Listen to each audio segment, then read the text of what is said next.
Você sempre foi conveniente. Essas palavras saíram da boca da mulher que eu amava, ou achava que amava, enquanto mexia no celular, com a mesma frieza de quem comenta que esqueceu de tirar o lixo. Conveniente. Como se eu fosse um guarda-chuva achado num dia de chuva. Útil. Temporário. Totalmente dispensável assim que o tempo abrisse. Me chamo Daniel. Tenho 35 anos e moro na Flórida, num daqueles bairros planejados onde todas as casas parecem iguais, exceto pelas bandeiras na porta e os cachorros na varanda.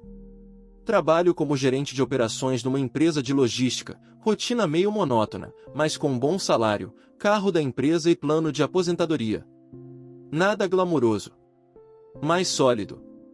Sempre fui o cara certinho. Cabelo arrumado, contas em dia, sem tatuagens, sem passagens pela polícia.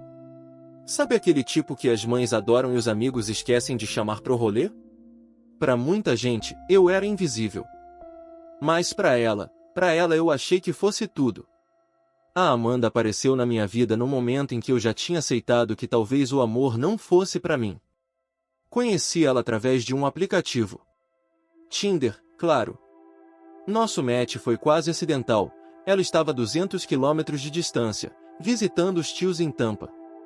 Começamos a conversar por curiosidade, e, de repente, estávamos trocando mensagens todos os dias. Ela era diferente de tudo que eu conhecia. Linda, espontânea, cheia de histórias para contar. Trabalhava com marketing digital e tinha um ar meio caótico que contrastava perfeitamente com a minha rotina organizada. Eu acordava às 6 horas. Ela ia dormir às 5 horas. Eu adorava listas. Ela esquecia o que tinha dito 5 minutos atrás. E mesmo assim, funcionava. Pelo menos por um tempo. Depois de 8 meses de namoro à distância, ela se mudou para minha cidade. Disse que queria respirar novos ares e que comigo se sentia segura. Eu levei aquilo como um sinal de amor. De compromisso. A pedi em casamento 4 meses depois. Ela disse sim. O casamento foi simples, mas bonito. Alguns amigos, família, um pôr do sol maravilhoso no quintal da casa dos meus pais. Ela chorou. Me abraçou forte. Disse que nunca tinha se sentido tão vista. E eu acreditei. Corte para 3 anos depois. Estamos na cozinha. Eu cozinho, como sempre. Amanda no celular, como sempre. E do nada, sem aviso, ela larga essa. Sabe, eu não sei se teria me casado contigo se tivesse mais opções na época. Eu congelei. Literalmente parei de mexer a colher na panela. Como assim? Ela deu de ombros. Não me olhou. Continuou rolando o feed como se tivesse comentando sobre o clima. É isso. Você foi o mais estável. O mais confiável. Eu tava cansada de aventura, de homem idiota. Você era o mais conveniente. Conveniente. A palavra voltou a me acertar como um soco no estômago. E o pior? Ela disse aquilo como se fosse elogio. A partir dali, comecei a prestar atenção nos pequenos detalhes. Na forma como ela me tratava. Como falava de mim para os outros. Como se referia ao nosso casamento. E foi como tirar a venda dos olhos. Frases como: ele é bom, sabe? Não é apaixonante, mas é bom. Se eu tivesse seguido meu plano de ir para Nova York, minha vida seria outra. Você não é o amor da minha vida, Dani, mas é o melhor que deu para ter. Essas frases eram ditas entre sorrisos, como se fossem piadinhas. E eu ria. Porque amar alguém que te desvaloriza, às vezes, te transforma em cúmplice da própria humilhação. Mas naquele dia na cozinha, algo quebrou dentro de mim. Comecei a observar. A ouvir. A juntar peças. E o que descobri me fez ver que conveniência era só o começo. Ela não apenas se casou comigo por falta de opção. Ela me usou. E quando percebi isso por completo, deixei de ser o marido conveniente, e virei o pesadelo que ela nunca esperava encontrar. No começo, eu achava que ela era só espontânea demais. Uma daquelas pessoas que falam o que pensam sem filtro, sabe? Achava até fofo, em certa medida. Amanda era imprevisível, dramática, exagerada, o oposto de tudo que eu sempre fui. E isso me atraía, confesso. Mas hoje, olhando para trás, percebo que desde o início ela já jogava o jogo da manipulação. Eu só não queria enxergar. Logo nos primeiros meses de namoro, Amanda começou a apontar defeitos meus como quem dá conselhos. Sempre com um sorriso e um tom de quero te ajudar. Dani, você precisa se vestir melhor. Parece um pai de 3 filhos indo pro supermercado. Você podia ser mais sociável, né? Seus amigos são tão nerds. Vamos tentar uma vibe mais sexy. Você tem um corpo ótimo, só falta atitude. Eu me esforçava. Mudei o corte de cabelo, comprei roupas que eu nem gostava, comecei a frequentar lugares que me deixavam desconfortável, bares barulhentos, festas em rooftops, eventos de influencer. Tudo para que ela se sentisse bem. Tudo para caber no mundo dela. Quando ela se mudou para minha cidade, trouxe uma avalanche de mudanças. Minha casa virou nossa, mas parecia mais dela do que minha. Cada parede ganhou um quadro conceitual. Cada móvel foi reposicionado. O sofá que eu amava foi trocado por um que ela achava mais instagramável. O cachorro que eu queria adotar foi vetado porque cachorro solta pelo demais. Mas o pior não era isso. O pior era o jeito como ela me reduzia. Na frente dos amigos dela, eu era o nerd que ela domesticou. O cara de planilha que agora sabe pedir vinho sem parecer um contador em férias. As piadinhas eram constantes. Ele era tão quadrado quando nos conhecemos. Ainda é um pouco, né, amor? Todo mundo ria. Eu ria também. Ria para não parecer sensível. Ria para não estragar o clima. Mas por dentro, cada piada era uma agulha. No trabalho, Amanda também tinha seus truques. Começou a pegar freelas grandes com influenciadores da região. Criava campanhas, fazia parcerias, se envolvia em tudo. Eu a incentivava, claro. Sempre admirei mulheres independentes. Mas o que eu não sabia era que parte desses trabalhos envolvia noites fora, eventos exclusivos e viagens de última hora. Amor, surgiu um job irado em Miami. 2 dias só. Coisa rápida. Preciso estar no lançamento da nova coleção da marca X. É importante. Não vou conseguir ir no aniversário da sua mãe, é o mesmo dia de uma ação com o pessoal da agência. Cada vez mais ela sumia. E cada vez menos dava satisfação. Mas sempre voltava com presentes caros, histórias emocionantes, e um beijo que, para mim, era prova de que ainda existia amor ali. Ilusão minha. Comecei a perceber os deslizes. Mensagens apagadas. Notificações que ela ocultava com um atalho no celular. Nomes estranhos salvos como Bia Agência, João Motion, Kaique Social, todos com foto de perfil de mulher, todos respondidos com frequência incomum. Um dia, por acidente, ela deixou o WhatsApp aberto no notebook dela. Vi uma conversa inteira com alguém salvo como Dani Studio, um homem. E não era conversa de trabalho. Eram áudios com risadinhas, emojis de coração, frases como: "Você é a melhor parte da minha semana. Ele não entende como me sinto. Você sim. Queria estar aí agora." Eu fiquei em choque. Fechei o notebook, fui para a varanda e sentei com o Léo, meu melhor amigo desde o ensino médio, que estava me visitando naquela semana. Contei tudo. Mostrei os prints. Ele só disse uma coisa: "Cara, você tá casado com alguém que te trai emocionalmente todo dia. E talvez até fisicamente." Doeu. Mas era verdade. Nos dias seguintes, comecei a observar mais. A Amanda não escondia o desprezo. Tudo que eu fazia era motivo de crítica. Meus hobbies eram coisa de criança. Meus filmes favoritos, chatice cult. Meu jeito quieto, falta de iniciativa. E então, numa noite qualquer, sem briga, sem motivo, ela simplesmente disse: Eu acho que só me casei contigo porque estava cansada de tentar. Foi aí que eu percebi, não era só falta de amor. Era desprezo disfarçado de convivência. Mas sabe o que mais doeu? Perceber que ela achava que eu nunca ia fazer nada. Ela achava que eu era o marido bonzinho, que engolia tudo calado. Que ia continuar pagando as contas, fazendo jantar e aguentando tudo com um sorriso de homem maduro que entende que mulher é difícil. Só que não. Eu cansei. E quando um cara como eu, calado, previsível, metódico, resolve reagir, ele não grita. Ele planeja. Ela não sabia, mas naquele mesmo dia, enquanto ela dormia do meu lado como se nada tivesse acontecido, eu abri uma planilha nova. Nome do arquivo: Reconstrução e Vingança. Enquanto Amanda dormia do meu lado, completamente alheia ao fato de que tinha acabado de cavar a própria cova emocional, eu já estava no segundo rascunho do plano. A planilha que criei não era só sobre vingança. Era sobre libertação.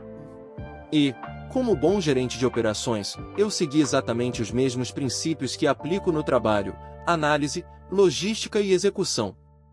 Etapa 1: Informações. Eu precisava de provas. Não bastava saber, eu tinha que ter evidências. Não para expor publicamente, mas para mim mesmo. Para não ter dúvida, para não vacilar. Instalei um software discreto de sincronização no notebook dela. Nada ilegal, apenas um espelhamento de arquivos e prints automáticos. Se ela digitasse algo no WhatsApp web, eu veria. Se abrisse um documento, eu teria acesso. E foi aí que o castelo de cartas começou a desmoronar. Foram dias de leitura silenciosa. Conversas com o tal Dani Studio se intensificavam. Eles tinham se conhecido num job meses antes, e desde então trocavam mensagens quase diárias. Vi trocas de fotos, marcações de encontros, e até um plano de viverem algo de verdade juntos. E ela dizia coisas como: preciso só organizar minha saída com calma. Ele é um bom cara, não quero machucar. Ah, que generosa ela era. Descobri também que ela usava o cartão de crédito que eu pagava para bancar presentes e jantares com o amante. Vi recibos de Uber saindo da minha casa direto para hotéis em downtown, sempre no horário em que eu estava no trabalho ou em reuniões online. Comecei a salvar tudo. Prints, PDFs de faturas, áudios. Não para usar como munição, mas como escudo. Eu ia me proteger de qualquer tentativa de manipulação futura. Etapa 2: Blindagem. Abri uma conta nova, num banco diferente, e transferi minha reserva financeira. Mudei senhas de todos os meus serviços, e-mails, redes sociais, Netflix, até a maldita conta da Amazon que ela vivia usando para comprar coisinhas que precisava. Fiz tudo em silêncio. Também comecei a separar mentalmente os itens da casa. Sabia o que era meu desde o início. Tudo que comprei com meu dinheiro, antes e depois do casamento, estava documentado. Cada móvel, cada eletrodoméstico, cada quadro. Fiz uma lista. Coloquei etiquetas pequenas em locais discretos. Organização é tudo. Etapa 3: Rompimento silencioso. Contratei um advogado especializado em divórcios. Não contei para ninguém. Ele leu os documentos, viu as provas e me disse a frase mais libertadora que já ouvi: você está em posição de total vantagem. Se quiser sair agora, ela não leva nem as almofadas. Preparei os papéis. Deixei tudo pronto. Só precisava do momento certo para executar. Etapa 4: O show. Esperei a viagem dela para um evento de marketing em Orlando. 3 dias fora. Foi o tempo que precisei. Enquanto ela estava postando stories de brinde com outras influencers, eu estava zerando o apartamento. Léo, meu amigo de infância, veio me ajudar com um caminhão alugado. Em menos de 6 horas, tudo que era meu estava fora dali: móveis, eletrônicos, livros, roupas, até as plantas. Sim, as plantas eram minhas. Ela odiava cuidar. Deixei só o básico: colchão no chão, o sofá velho que ela trouxe do antigo AP, algumas roupas dela no armário. Tirei meu nome das contas, cancelei o cartão adicional, tirei meu CPF da conta de energia. Deixei um envelope em cima da mesa. Dentro, o contrato de divórcio. Assinado. E um bilhete, escrito à mão, com a frase: "Conveniente foi ter te deixado com o que você merece, o mínimo." Depois fui para minha nova casa. Um loft que aluguei a poucos quarteirões dali. Moderno, arejado, com uma vista linda da Bahia. Recomeço real. Etapa 5, silêncio. No dia seguinte, ela me ligou 17 vezes. Depois vieram os áudios. O tom ia mudando em cada um, do "você é louco" para o "não acredito que você fez isso comigo", e então para o "a gente podia ter conversado." Contei até 10, respirei. E mandei uma única mensagem. Conversar? Como? Entre um jantar com o Dani Studio e um story de vida plena? Ela visualizou. Não respondeu. 2 dias depois, ela apareceu na portaria do meu novo prédio. Pedi pro porteiro negar a entrada.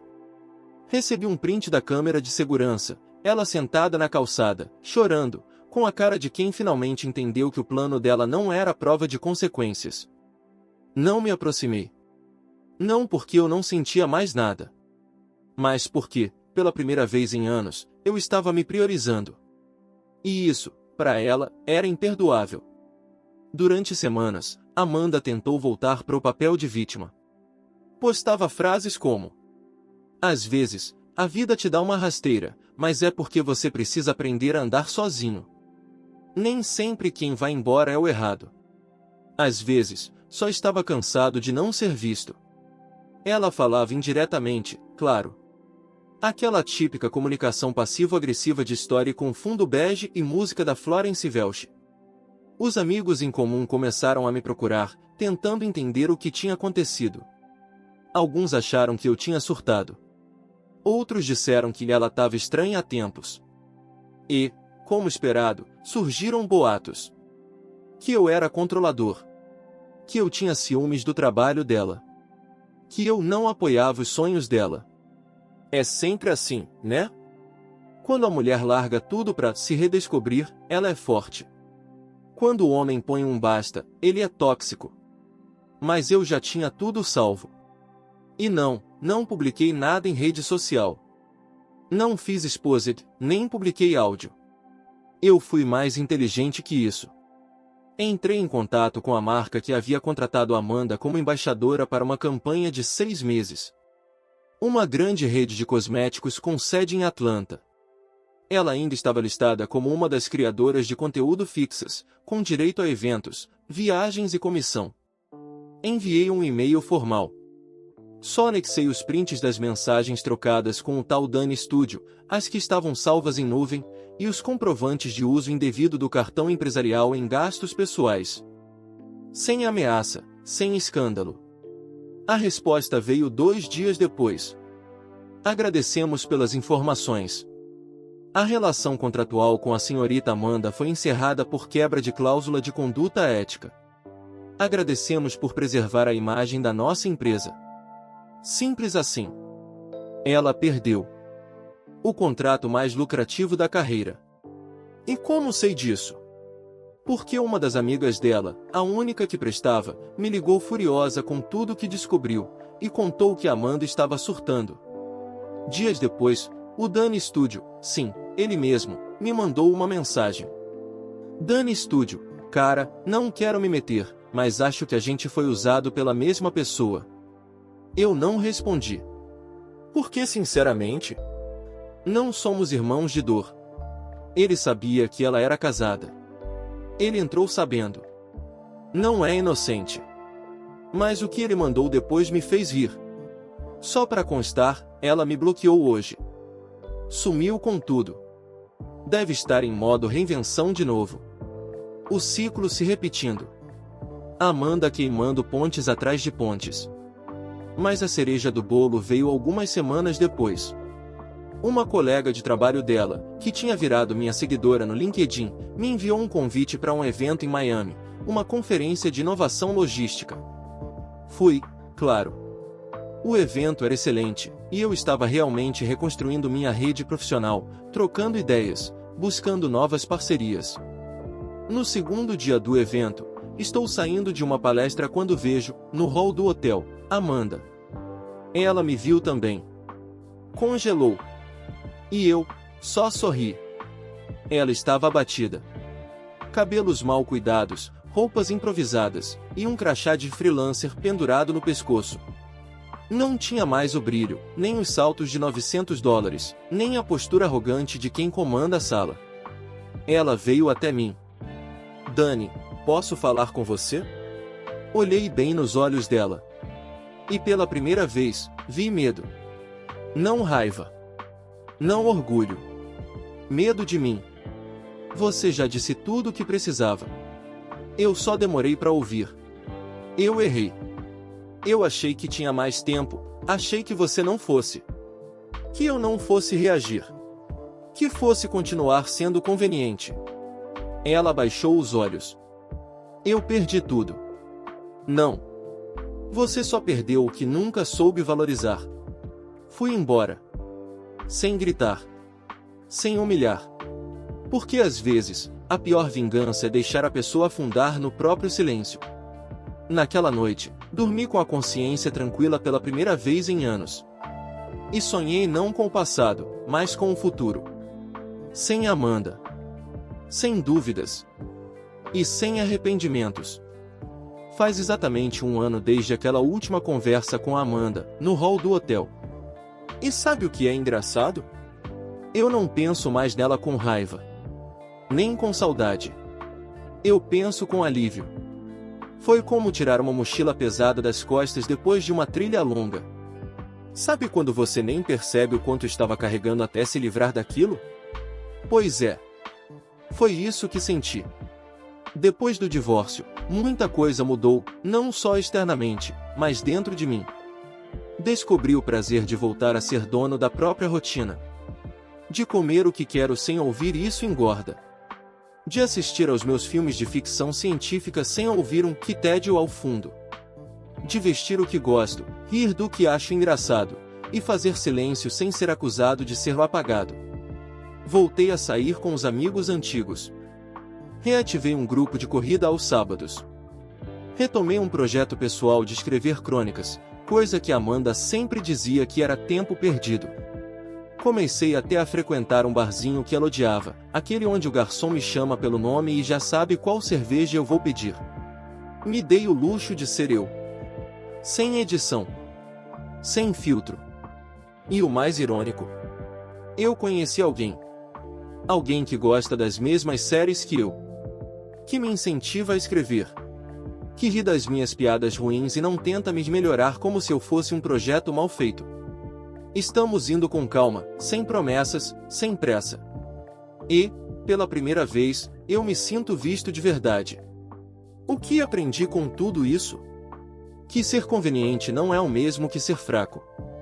Que ser calmo não é o mesmo que ser burro. E que quem te escolhe por falta de opção, não merece estar ao seu lado quando você vira a melhor versão de si mesmo. A Amanda me subestimou porque confundiu gentileza com submissão. Estabilidade com fraqueza. Cuidado com dependência.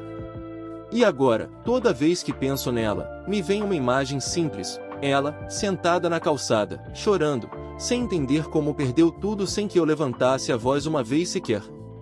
Ela disse que só se casou comigo por falta de opção. Pois é. Hoje eu sou a opção que ela nunca mais vai ter.